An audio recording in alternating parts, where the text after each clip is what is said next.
Presidents, ladies and gentlemen,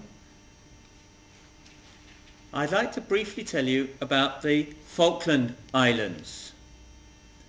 It's about 20 years since Britain and Argentina went to war over these islands, which are known in Britain as the Falklands, in Argentina as the Malvinas. They're British possessions, but they're very far away from Britain, off the southern coast of Argentina.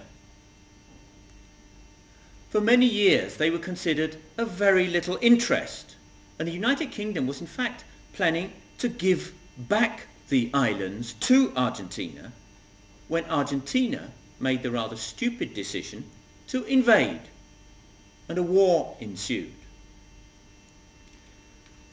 To get an idea of what the islands were like at that time, perhaps you need to know that for every inhabitant of these sparsely populated islands, there were about 300 sheep. The islanders used to depend on wool exports for a living, but unfortunately for many years wool prices were very low on world markets. And so the United Kingdom actually had to provide economic aid to the island's economy. And this is of course one reason why the United Kingdom was seriously considering handing the islands over to Argentina. As I said, a war was fought about 20 years ago.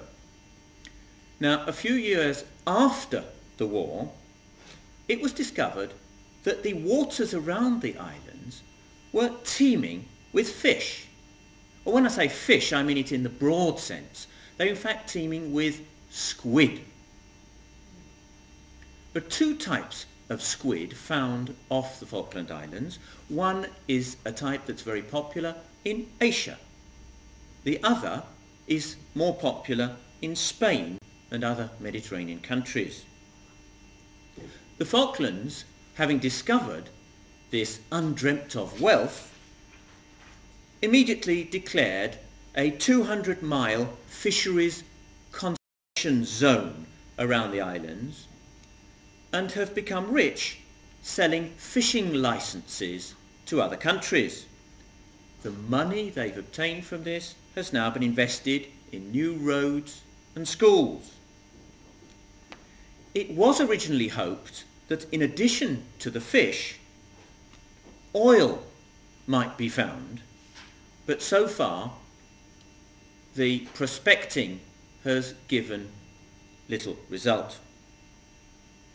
All the same, the islands are now wealthy and self-confident, and in the future they might be considering applying for independence from both the United Kingdom and Argentina, and that might be the best way to settle the rather tricky and sensitive political issue of sovereignty over the islands.